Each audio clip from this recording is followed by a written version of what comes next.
Hello guys, welcome back to our channel simplified study official. तो guys, आज की इस वीडियो में हम पढ़ने वाले हैं financial markets and services BCom 5th sem के इंपॉर्टेंट क्वेश्चंस यूनिट 2 के देखने वाले हैं। पिछली वीडियो में हमने यूनिट 1 के जो इंपॉर्टेंट क्वेश्चंस थे प्रीवियस ईयर के हिसाब से वो मैंने आपको करवा दिए थे विद आंसर्स के साथ, और आज की इस वीडियो में हम यूनिट 2 के इंपॉर्टेंट क्वेश्चंस करने वाले हैं। तो स्टार्ट करते हैं, बट चैनल पे नहीं हो तो प्लीज़ चैनल को सब्सक्राइब कर लो एंड इस वीडियो को लाइक एंड शेयर करना बिल्कुल मत भूलना। तो स्टार्ट करते हैं हमारे फर्स्ट क्वेश्चन से, that is write the role and importance of financial services, write in detail about the various players in financial services. तो गाइस, मैंने फाइनेंशियल मार्केट एंड सर्विसेज की ना प्लेलिस्ट ऑलरेडी बना रखी है जिसमें आपको most of the chapters and topics मिल जाएंगे। उसका लिंक डिस्क्रिप्शन में मिल जाएगा, तो वो वीडियो मतलब जो उनमें वीडियो है प्लेलिस्ट में वो भी एक बार ज़रूर से देख लेना। जो सा चैप्टर आपको नहीं आता काफ़ी हेल्प हो जाएगी। तो जो हमारा ये फर्स्ट क्वेश्चन है इंपॉर्टेंट क्वेश्चन यूनिट 2 का, इसमें हमें रोल एंड इम्पोर्टेंस जो है फाइनेंशियल सर्विसेज की वो बतानी है, और साथ साथ फाइनेंशियल सर्विसेज में कौन कौन से मोस्ट इंपॉर्टेंट प्लेयर्स हैं वो देखने हैं। तो फाइनेंशियल सर्विसेज काफ़ी ज़्यादा इंपॉर्टेंट या फिर क्रूशियल रोल जो है वो प्ले करती है इकॉनमी की फंक्शनिंग को स्मूथ करने के लिए। ये बेसिकली काफ़ी ज़्यादा इंपॉर्टेंट है एक पर्टिकुलर बिजनेस की डेवलपमेंट एंड ग्रोथ के लिए। ठीक है, तो यहाँ पे हम रोल एंड इम्पोर्टेंस पढ़ेंगे फाइनेंशियल सर्विसेज की। पहले है facilitating capital formation. Financial services help करती हैं कि बिजनेसेस अपनी जो फंड्स हैं अपनी कैपिटल को रेज कर सकें, जिसमें वो डिफरेंट जो कह सकते हो बिजनेसेस एंड इंडिविजुअल जो है डिफरेंट वेज यूज़ करते हैं अपने कैपिटल को रेज करने के लिए, जिसमें इक्विटी, डेट, हाइब्रिड इंस्ट्रूमेंट्स जैसी चीज़ें आती हैं। नेक्स्ट है रिसोर्स एलोकेशन। फाइनेंशियल सर्विसेज जो हैं ये फैसिलिटेट करती हैं जिससे हम जो रिसोर्सेज हैं, ठीक है, उनको अच्छे तरीके से अलोकेट कर सकते हैं। डायरेक्ट फंड यूज़ कर सकते हैं सेवर से एंड इन्वेस्टर्स से, ठीक है। इससे हम कैपिटल को यूज़ कर सकते हैं एफिशिएंट वे में, जिससे हमारे जो बिजनेस है उसकी ग्रोथ एंड प्रोडक्टिविटी में कंट्रीब्यूट हो। नेक्स्ट है रिस्क मैनेजमेंट। फाइनेंशियल सर्विसेज जो है ये हेल्प करती हैं बिजनेसेस को एंड इंडिविजुअल्स को, जिससे वो अपने रिस्क को मैनेज कर सकें या फिर उसको रिड्यूस कर सकें, जिसमें वो insurance, derivatives and hedging services का यूज़ करते हैं, जिससे वो अपना लॉस है उसको कम करने की कोशिश करते हैं। जो एक्सीडेंट या कोई नेचुरल डिजास्टर, फायर मान लो फायर से होना वाला हो, उसको हम इंश्योरेंस से क्या करते हैं, मिटिगेट करते हैं रिस्क को। नेक्स्ट है लिक्विडिटी मैनेजमेंट। ये जो सर्विसेज हैं ये हमें लिक्विडिटी प्रोवाइड करती हैं इकोनॉमी को, क्योंकि इसमें बेसिकली हम क्या कर सकते हैं, इजीली बाय एंड सेल कर सकते हैं। ठीक है, उनके प्राइजेस को बिना इफेक्ट किए हम इजीली जो सर्विसेज हैं उनको बाय एंड सेल कर सकते हैं।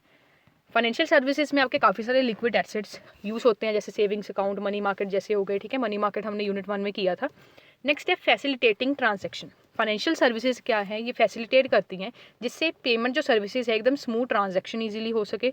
आप इजीली गुड्स एंड सर्विसेज किसी भी, मान लो अगर किसी भी बिजनेस के गुड्स एंड सर्विसेज को परचेज कर रहे हो, बाय कर रहे हो, सेल कर रहे हो, तो आप इजीली कर सकते हो। ठीक है, एम्प्लॉयज़ को सैलरी देनी है, सब चीज़ें आप इजीली कर सकते हो।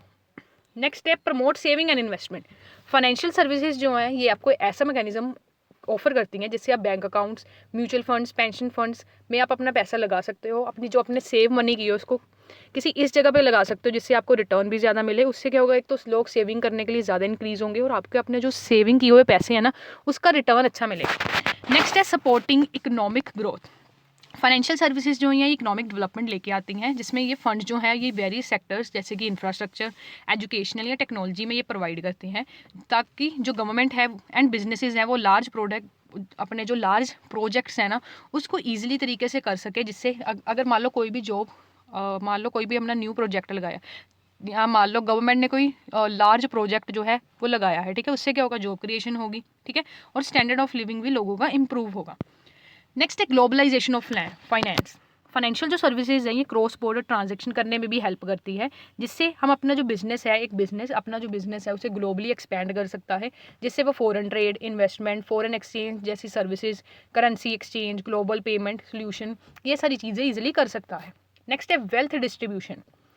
फाइनेंशियल जो सर्विसेज हैं ये काफ़ी ज़्यादा इंपॉर्टेंट रोल प्ले करती हैं, जिससे वेल्थ को डिस्ट्रीब्यूट कर सकते हैं टैक्सेशन सिस्टम के through, pension fund, social security programme के थ्रू। ठीक है, ये अभी हमने क्या पढ़ा, रोल ऑफ फाइनेंशियल सर्विसेज। अब हम पढ़ेंगे what are the important players in financial services. तो सिंपल अगर 5 मार्क्स के लिए भी आ सकता है कि वेरियस जो प्लेयर्स हैं वो कौन कौन से हैं। तो आपका पहला है बैंक्स। बैंक्स जो है ये मोस्ट इंपॉर्टेंट आपके प्लेयर्स हैं फाइनेंशियल सर्विसेज में, क्योंकि लोड्स ऑफ द हमें फाइनेंशियल सर्विसेज जो हैं वो हमें बैंक प्रोवाइड करता है, जिसमें saving account, checking account, loan, ठीक है, मॉर्गेज, कोई चीज़ गिरवी रखनी है, क्रेडिट फैसिलिटी सारी हमें बैंक प्रोवाइड करता है। और ये इंटरमीडियरी की तरह काम करता है, जिसमें ये हमारे जो डिपॉजिट्स है उसको कलेक्ट करता है सेवर से एंड आगे बोरोवर को ये मनी लैंड करता है। नेक्स्ट है कमर्शियल बैंक। अब बैंक्स में आगे हमारे कमर्शियल बैंक आ जाते हैं। कमर्शियल बैंक ये जो है बेसिकली हमें जो बैंकिंग सर्विसेज हैं एवरीडे के बेसिस में हमें चाहिए होती हैं, जैसे कि डिपॉजिट, लोन, मोर्टगेज, ये सारी सर्विसेज हमें कमर्शियल बैंक प्रोवाइड करता है।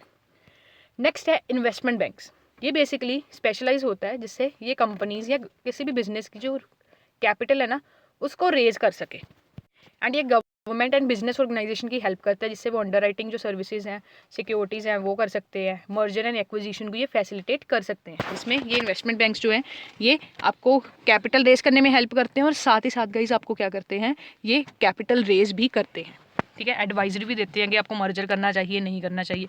उसके बाद है सेंट्रल बैंक। इंडिया में सेंट्रल बैंक हमारा कौन सा है, आरबीआई। तो ये गवर्नमेंट इंस्टीट्यूट होता है जो सारी मॉनेटरी पॉलिसी गवर्नमेंट कंट्री में किस तरीके से चलेगी, क्या कैसे मनी सप्लाई को रेगुलेट करना है, ये सारी चीज़ें सेंट्रल बैंक देखता है। नेक्स्ट है इंश्योरेंस कंपनी। इंश्योरेंस कंपनी जो है ये आपको रिस्क पे कवर, मतलब रिस्क पे आपको कह सकते हो, आप जो रिस्क है ना आपको उसको आप मिटिगेट कर सकते हो, कम कर सकते हो, ठीक है। मान लो अगर आपको आप कोई ऐसी फैक्ट्री, आपने कोई ऐसा प्रोडक्शन लगाई है, ठीक है, मान लो आप कोई ऐसी चीज़ की प्रोडक्शन कर रहे हो जहाँ पे ना फायर लगने के चांसेस ज़्यादा है, तो आप क्या करोगे, वहाँ पे फायर इंश्योरेंस ले लोगे। मान लो अगर फ्यूचर में अगर वो आपका स्टॉक जल जाता है तो उस केस में जो भी आपका लॉस है वो आप क्लेम कर सकते हो इंश्योरेंस कंपनी से, जिससे आपका रिस्क है वो कम होगा। अब इसमें भी काफ़ी सारी आती हैं। Life insurance. लाइफ इंश्योरेंस जो है बेसिकली इंडिविजुअल्स यूज़ करते हैं, जिसमें term life insurance, whole life and annuities होती हैं। नेक्स्ट है जनरल इंश्योरेंस कंपनी। इसमें नॉन लाइफ प्रोडक्ट जैसे हेल्थ के रिलेटेड आपकी जो है इंश्योरेंस आ जाएगी, व्हीकल के रिलेटेड, कार के रिलेटेड आ जाएगी, फायर इंश्योरेंस आ जाएगी, ठीक है। नेक्स्ट है investment firms. Investment firms help करती हैं जिससे जो वेल्थ है इंडिविजुअल्स की या इंस्टीट्यूट की उसको ग्रो कर सकते हैं, मैनेज कर सकते हैं, जिसमें फाइनेंशियल प्रोडक्ट्स जैसे mutual funds, hedge funds, stock bonds ये हमें प्रोवाइड करते हैं, ठीक है। एंड ये हमें कह सकते हो पोर्टफोलियो किस तरीके से हमें मैनेज करना है वो भी हमें बताते हैं। नेक्स्ट है म्यूचुअल फंड्स। म्यूचुअल फंड्स जो है इसमें हम क्या कर सकते हैं, एक इन्वेस्टर अपना पैसा म्यूचुअल फंड्स में लगाता है एंड उसको इन्वेस्ट करता है अलग अलग पोर्टफोलियोज़ में, ठीक है, अलग अलग सिक्योरिटीज़ में, जैसे स्टॉक हो गए, बॉन्ड्स हो गए, ताकि उसको जो रिटर्न है वो मिलता है। नेक्स्ट है प्राइवेट इक्विटी फर्म्स। ये बेसिकली क्या है, जो ये फॉर्म्स होती हैं ये हमारी हेल्प करती हैं कि हम पब्लिक कंपनी में इन्वेस्ट कर सकते हैं, ठीक है। ये हमें बताती है किस तरीके से हमें अपना काम करना है, ठीक है, या फिर किस तरीके से कौन कौन सी कंपनीज़ में कौन कौन सी कंपनीज़ अच्छी हैं, क्या उनकी पॉलिसी है, ये सारी चीज़ें के बारे में हमें बताती है, ठीक है। ये प्राइवेट कंपनीज़ में बेसिकली क्या करती हैं, इन्वेस्ट करती हैं, सिर्फ और सिर्फ प्राइवेट में ही करती हैं। नेक्स्ट है हेज फंड। ये हाई रिस्क होते हैं एंड हाई रिवार्ड होते हैं। जब भी हम कहीं भी इन्वेस्ट करते हैं तो ये चीज़ याद रखना कि अगर आपको रिस्क हाई मिल रहा है ना तो वहाँ पे ग्रोथ या रिटर्न के चांसेस भी क्या होती हैं, हाई होती है। जहाँ भी आपको लो रिस्क है ना वहाँ पे आपकी ग्रोथ भी लो होगी। जितना ज़्यादा रिस्क होगा उतना ज़्यादा आपको इंटरेस्ट होगा। तो हेज फंड में आपको रिस्क तो ज़्यादा होता है बट ये हाई रिवार्डेड इन्वेस्टमेंट स्ट्रेटजीज होती हैं जो वेल्थी इंडिविजुअल्स या इंस्टीट्यूट्स यूज़ करते हैं। नेक्स्ट है stock exchange. Stock exchange unit 1 में भी बताया था।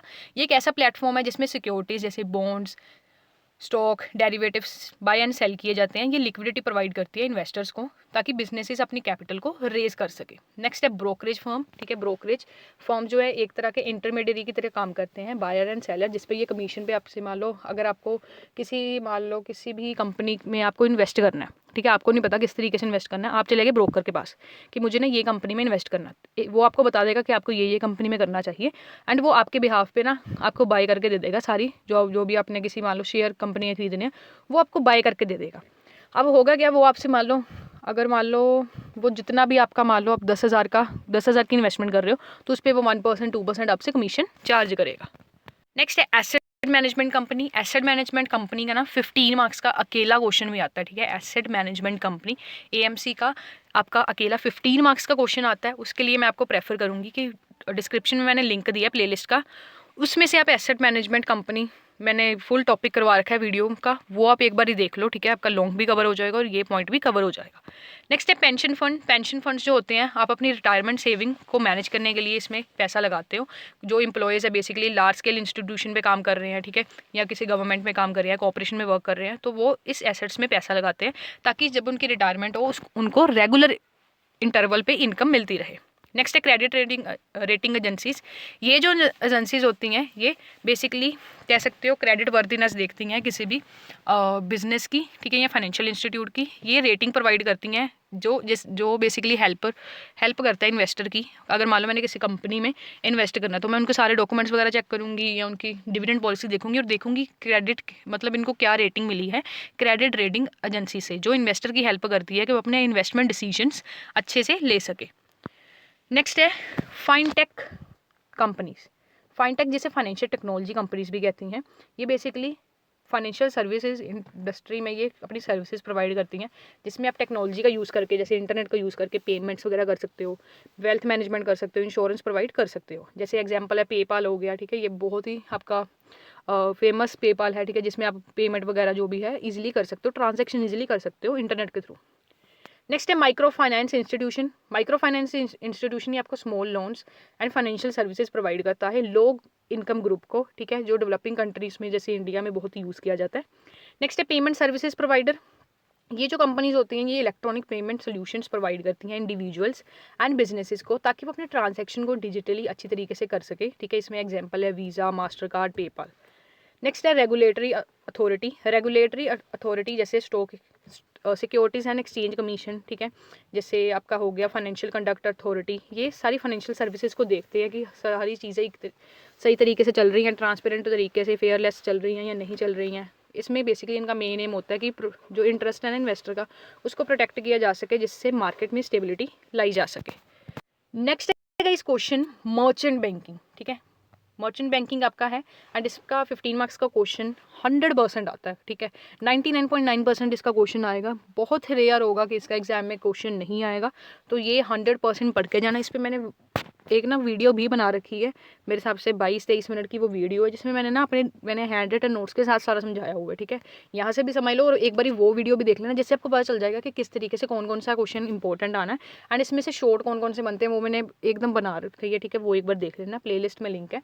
तो स्टार्ट करते हैं। मर्चेंट बैंकिंग क्या है? तो मर्चेंट बैंकिंग ना एक ऐसी फाइनेंशियल सर्विसेज बेसिकली ये प्रोवाइड करते हैं हाई नेट वर्थ इंडिविजुअल्स को। अब मान लो बड़ी बड़ी कंपनीज हैं या मान लो बड़ी बड़े ऐसे लोग हैं, ठीक है, रिच फैमिलीज के लोग हैं, जैसे मान लो अंबानी है, ठीक है, वहाँ पे वो खुद जो जैसे अंबानी है, ठीक है, या फिर कोई भी सुपरस्टार लगा लो जिनकी नेटवर्थ बहुत ज़्यादा है, ठीक है, बहुत अमीर लोग जो होते हैं वो क्या करते हैं, मर्चेंट बैंकिंग का यूज़ करते हैं। मर्चेंट बैंकिंग जो है ये बेसिकली आपको सर्विसेज प्रोवाइड करती है, आपको एडवाइजरी देती है कि आपको किस एरिया में इन्वेस्टमेंट करनी चाहिए, ठीक है, कौन सा प्रोजेक्ट आपको लगाना चाहिए। तो ये बड़े बड़े जो इंडिविजुअल्स होते हैं, बड़े बड़े बिजनेसेस होते हैं ना, हाई नेटवर्थ इंडिविजुअल्स होते हैं, उनको सर्विसेज प्रोवाइड करते हैं, जिसमें corporate finance advisory, underwriting, project finance, capital किस तरीके से रेज करनी है, डेट के थ्रू करनी है, इक्विटी के थ्रू करती हैं। साथ ही साथ ये हमें असिस्ट करते हैं कि हमें किसी और कंपनी के साथ मर्ज करना चाहिए, नहीं करना चाहिए, क्या हमारी फाइनेंशियल एक्टिविटीज़ की प्लानिंग रहेगी। तो मर्चेंट बैंक करना एज ए इंटरमीडियरी वर्क करता है कंपनीज एंड इन्वेस्टर के बीच। ये बिजनेसेस की हेल्प करता है जिससे वो अपनी कैपिटल को रेज कर सके एंड अपने फाइनेंशियल रिस्क को मैनेज कर सके, ठीक है। इनका जो प्राइमरी मेन जो फोकस होता है ये क्या होता है, जिससे ये एक्सपर्ट सर्विसेज जो है वो प्रोवाइड कर सके। मतलब मर्चेंट बैंकिंग में ना जैसे एक ऐसी सर्विसेज प्रोवाइड करते हैं वहाँ पे ना बहुत सारे प्रोफेशनल एक्सपर्ट्स होते हैं। वो आपको मान लो आप पूछोगे कि मान लो मैं कोई हाई नेटवर्थ इंडिविजुअल हूँ, मैं जाके पूछ रही हूँ मर्चेंट बैंक जो बैंकिंग सर्विसेज हैं वहाँ पे जाके मैं पूछ रही हूँ, मुझे एडवाइस चाहिए कि मैंने एक प्रोजेक्ट लगाना, कहाँ पे लगाऊँ, किस तरीके से लगाऊँ एंड कौन से पर्टिकुलर एरिया में जाके लगाऊँ, ठीक है। वो आपको सारी सर्विसेज जो बेसिकली है सारी इन्फॉर्मेशन प्रोवाइड कर देंगे, ठीक है।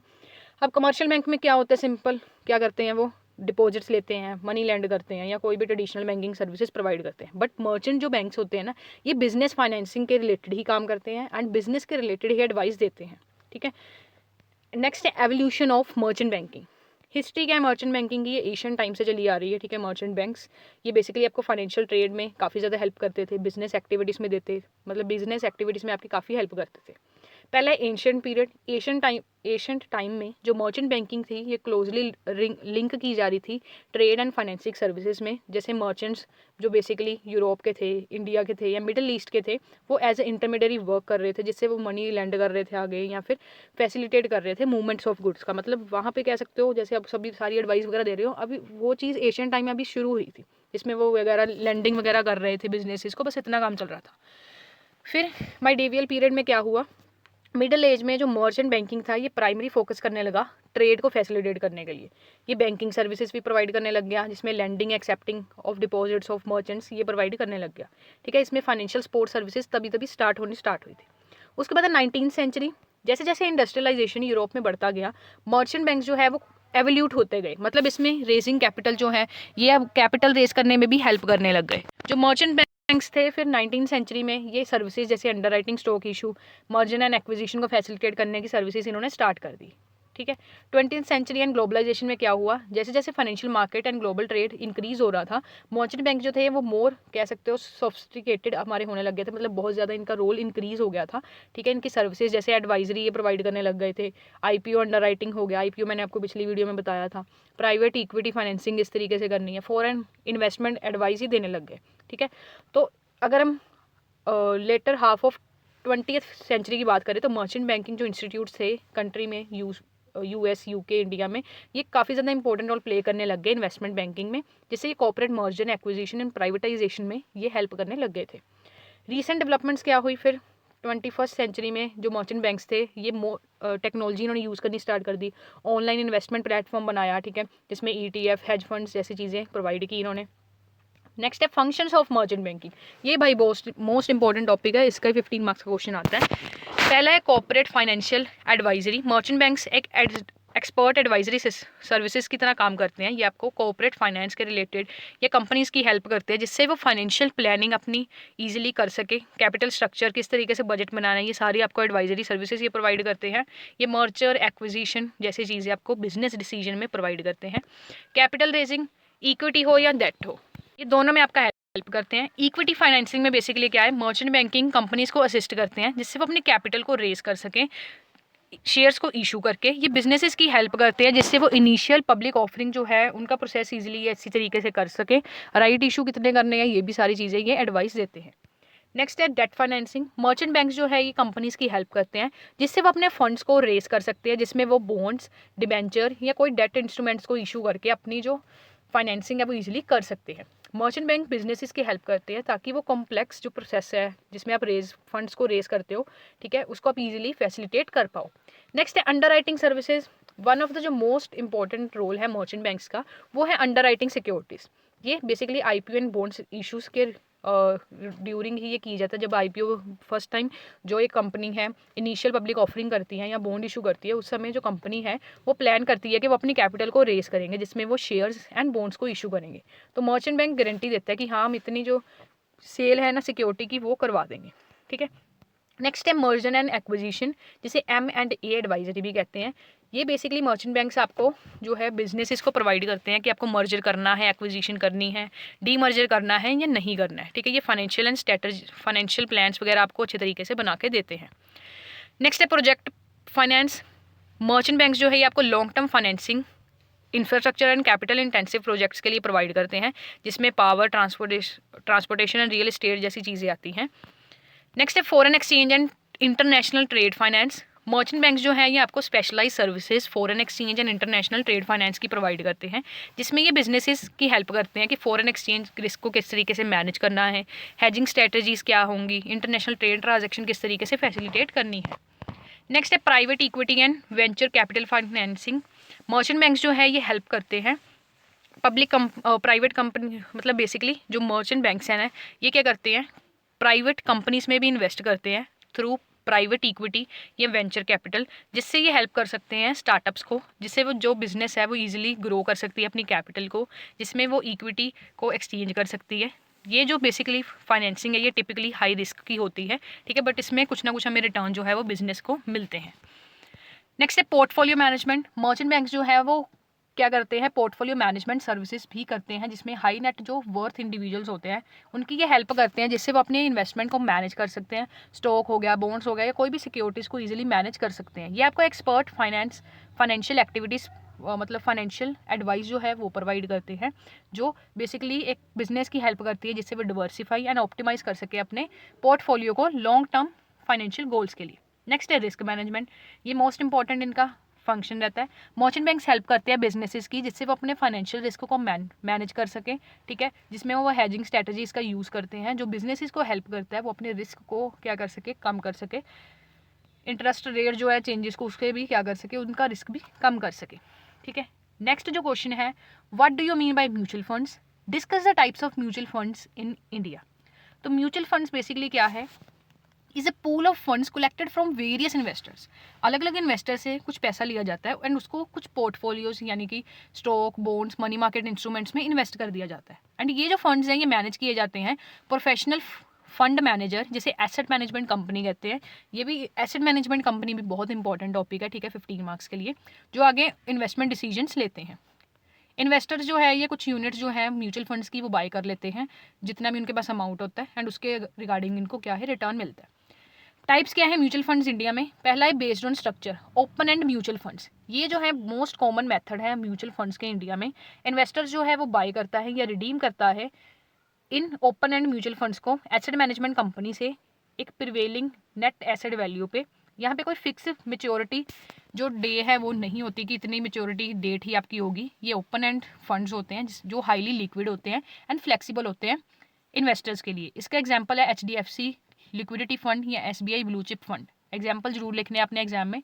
नेक्स्ट है क्लोज एंड म्यूचुअल फंड्स। ये जो फंड्स होते हैं इसमें फिक्स नंबर ऑफ यूनिट्स होते हैं। जो इन्वेस्टर है उसको क्या करना होता है, कुछ जो यूनिट्स हैं उनको बाय एंड सेल करना होता है। एक स्पेसिफिक पीरियड होता है कि हाँ इतनी देर तक आपको बाय करना है, बाय एंड सेलिंग कर सकते हो, उसके बाद कह सकते हो जो मेन मार्केट है वो क्लोज हो जाती है। ठीक है, तभी इसको क्लोज एंडेड कहा है। एक लॉक पीरियड होता है कि हाँ मान लो 5 से मान लो 6 घंटे तक का टाइम है, आप बाय एंड सेल कर सकते हो, उसके बाद बंद हो जाएगी मार्केट, इस तरीके से होता है। ठीक है, इसका एग्जांपल है Reliance close ended equity fund, DSP black rock close ended fund. Next है इंटरवल फंड। ये जो फंड्स हैं इसमें both open and close and के फीचर्स होते हैं। ये बेसिकली इन्वेस्टमेंट के लिए ओपन होती हैं, जैसे क्वार्टरली ओपन हो गए, एनुअली ओपन हो जाती है। ये लॉन्ग टर्म सिक्योरिटीज होती हैं, ये आपको पीरियोडिक लिक्विडिटी प्रोवाइड करती है। इसका एग्जांपल है ICICI prudential interval fund. Next है बेस्ड ऑन इन्वेस्टमेंट ऑब्जेक्टिव। पहला है इक्विटी फंड। ये जो फंड्स होते हैं ये प्राइमरी इन्वेस्ट किए जाते हैं स्टॉक्स में या इक्विटीज़ में। ये ज़्यादा रिस्कर मतलब इसमें ज़्यादा रिस्क होता है, बट ये आपको हाई रिटर्न देते हैं, ये लॉन्ग टर्म के लिए होते हैं। इसका एग्जाम्पल है एक्सिस ब्लू चिप फंड, ठीक है, या फिर ICICI prudential equity fund. Next है डेट फंड। ये जो फंड्स हैं ये इन्वेस्ट किए जाते हैं फिक्स्ड इनकम सिक्योरिटीज़ में, जैसे bonds, government securities, corporate debt etcetera. जो डेट फंड्स होते हैं ये रिलेटिवली सेफर होते हैं as compare to equity funds, and ये मोस्ट स्टेबल रिटर्न आपको प्रोवाइड करते हैं। इसका एग्जाम्पल है HDFC corporate bond fund. Next है हाइब्रिड फंड्स। इनसे बैलेंस्ड फंड भी कहा जाता है। हाइब्रिड जो फंड्स होते हैं इसको इन्वेस्ट किया जाता है, मतलब जो आप पैसा मान लो 10,000 लगा लो, उसमें से मान लो 4-5 हज़ार इक्विटी में आपने कर दिया और 4-5 हज़ार आपने डेट इंस्ट्रूमेंट में कर दिया। इसका मेन जो एम होता है ना, जिससे आपका रिस्क एंड रिटर्न दोनों मेंटेन रहता है, मतलब आपको इसमें डिवर्सिफिकेशन मिल जाती है, जिससे इन्वेस्टर जो है उनको रिस्क भी अगर रिस्क ज़्यादा है तो उनको रिटर्न भी मिलेगा, जिसमें moderate risk and moderate return होता है। एग्जाम्पल है इसका HDFC बैलेंस्ड फंड। नेक्स्ट है मनी मार्केट फंड। ये मनी मार्केट फंड जो है ये मैंने आपको फर्स्ट वीडियो यूनिट 1 की वीडियो में बताए थे। ये शॉर्ट टर्म डेट इंस्ट्रूमेंट्स होते हैं, जैसे कि treasury bills, commercial paper, certificates of deposits. ठीक है, इनका 1 साल से कम का मेच्योरिटी डेट होती है। एग्जाम्पल है इसका ICICI prudential liquid fund. Next है सेक्टरल फंड। ये जो फंड्स होते हैं ये बेसिकली फोकस करते हैं जिसमें आप स्पेसिफिक सेक्टर ऑफ इकोनॉमी में क्या करते हैं, इन्वेस्ट करते हैं। जैसे टेक्नोलॉजी के सेक्टर में कर दिया, इंफ्रास्ट्रक्चर के सेक्टर में आपने क्या कर दिया, इन्वेस्ट कर दिया। इसका एग्जांपल है ICICI प्रूडेंशियल टेक्नोलॉजी फंड या SBI health care fund. Next है गाइस एक और most important question, what is factoring, what are the different types of factoring. ठीक है, तो फैक्टरिंग एक ऐसी फाइनेंशियल ट्रांजेक्शन होती है जहाँ पे जो बिजनेस है ना वो कह सकते हो बेसिकली ये गाइस मैंने ना फैक्टरिंग जो ये आपका टॉपिक है factoring and types of factoring, इसकी ना मैंने ऑलरेडी ना एक वीडियो बना रखी है जिसमें मैंने एकदम टाइप्स भी बता रखे हैं एंड एकदम मीनिंग भी बता रखा है। ठीक है, उसमें मैंने एकदम अच्छे तरीके से आपको मतलब कराया हुआ है, वो आप वीडियो एक बार देख लेना। ठीक है, वो ज़्यादा आपके लिए हेल्पफुल रहेगी। बाकी ये जो आपके लिए नोट्स है ये मैं PDF में आपको प्रोवाइड कर दूँगी। ठीक है, जिसका लिंक डिस्क्रिप्शन में मैं दे दूँगी PDF का। ठीक है, जो मेंबर्स हैं उनको ये जो PDF है ये मिल जाएगी। ठीक है, तो मेंबरशिप आप ज्वाइन कर लो। एंड गाइज आज की इस वीडियो में इतना ही। होप सो वीडियो अच्छी लगी होगी। वीडियो अच्छी लगी हो तो प्लीज़ चैनल को सब्सक्राइब कर दो, इस वीडियो को लाइक कर दो एंड अपने फ्रेंड्स तक शेयर कर दो। आज की इस वीडियो में इतना ही। Thanks for watching and full playlist का लिंक डिस्क्रिप्शन में है।